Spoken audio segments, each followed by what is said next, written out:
রাস্তা কাটা, রাস্তার দুই পাশে কাটার যে সংস্কৃতি সেটা জার্মানিতেও আছে, কিন্তু জার্মানি আর বাংলাদেশের রাস্তা কাটার যে পার্থক্য সে পার্থক্য দেখানোর জন্য ভিডিওটা ধারণ করলাম।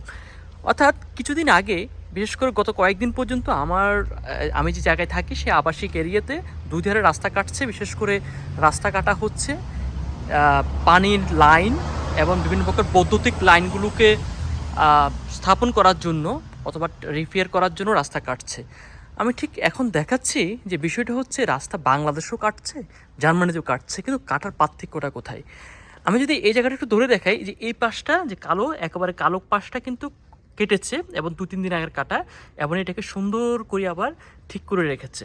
অর্থাৎ রাস্তার এই জায়গাটা কিন্তু কাটা হয়েছে, এবং এটা কাটানোর পরে এটাকে কিন্তু আবার কি করা হয়েছে, আবার ঠিক করে দেওয়া হয়েছে। ঠিক এই পাশটা, এই সাদা যে পাশটা, এই পাশটা কিন্তু আগে ছিল।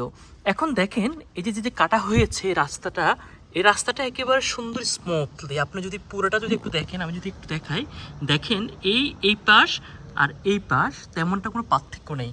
আর বাংলাদেশে হলে কী হতো, যে পাশটা নতুন করা হতো, মানে কাটা হতো, ওই পাশটা অনেক উঁচু হইতো, অথবা নিচু নেমে থাকতো, ঢালু থাকতো, অথবা গর্ত থাকতো। কিন্তু দেখেন একটু স্মুথলি এরা সুন্দর করে এই জায়গাটাকে ওরা কী করেছে, ওরা পাকা করে রেখে গেছে, যাতে করে পরবর্তীতে এটাকে বৃষ্টি না দেখায়। এখন পার্থক্যটা হচ্ছে যে আমাদের দেশের রাস্তা কাটার সিস্টেম আর জার্মানিতে রাস্তা কাটার সিস্টেমটা পুরোটা অবাক করার বিষয়। আমি যখন এখানে কাজ চলছিল, এই পুরো কাজটাকে আমি দেখছিলাম, ওরা কত নিখুঁতভাবে, কত যত্ন সহকারে, বিশেষ করে এখন তো প্রচুর গরম পড়ে, এই গরমে কত সুন্দর করে পুরো জায়গাটাকে তারা সংস্কার করেছে, রাস্তাটা কেটে সুন্দর করে রেখে গেছে।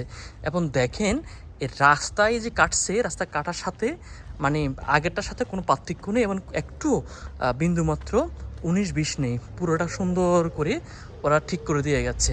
এখন পার্থক্যটা হচ্ছে যে বাংলাদেশের রাস্তা কত রকম বিশ্রী, বর্ষা আসলে এটাকে আবার রিপেয়ার করতে হয়, আবার ঠিক করতে হয়, আবার এটাকে কাটতে হয়। কিন্তু জার্মানির একটা রাস্তা করে দিয়ে গেছে, আমার মতে এই রাস্তাটা অন্তত কয়েক বছর আর ধরতে হবে না। এটাই হচ্ছে সাস্টেনেবল ডেভেলপমেন্ট, যেটা হচ্ছে টেকসই উন্নয়ন।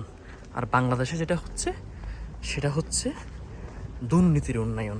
এটাই হচ্ছে পার্থক্য জার্মানি আর বাংলাদেশ।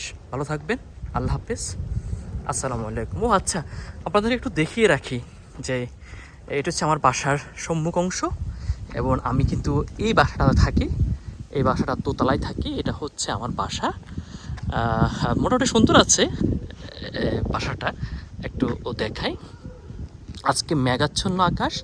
আমার বাসাটা হচ্ছে এইটা, অনেকটা একেবারে বাংলাদেশের 5 স্টার টাইপের হোটেলের মতো, ঢুকলে অনেক সুন্দর। ঢুকার বিষয় দেখা দিতে পারবো না ভিতরে, আমি যদি বাইরে থেকে ভিডিও করতেছি। এটা হচ্ছে আমার বাসার পাশে যে বাগান, সে বাগানটা আমি ঠিক এই পাশ দিয়ে বাগানে যাই, এবং এখানে একটা পার্ক আছে, পার্কে আমি বসে অনেক সময় গল্প করি। এটা হচ্ছে বাসার পাশের বাড়িঘর। আর এটা হচ্ছে আমার ইউনিভার্সিটি, অর্থাৎ এই পাশ দিয়ে আমি সোজা ইউনিভার্সিটিতে চলে যাই। ইউনিভার্সিটিতে আমার এই পথ দিয়ে যেতে হয়, এবং এই পথ দিয়ে আমি যদি চাই, বিশেষ করে সেন্ট্রাল স্টেশন থেকে শুরু করে সব জায়গায় যেতে পারি। তার মানে এটা আমাদের ইউনিভার্সিটি থেকে শুরু করে সব জায়গায় যাওয়ার পথ। আর এটা হচ্ছে আমার বাসা। ভালো থাকুন, সুস্থ থাকুন, সবাইকে ভালো সাথে নিবেদন নিচ্ছি। আল্লাহ হাফেজ, আসসালামু আলাইকুম।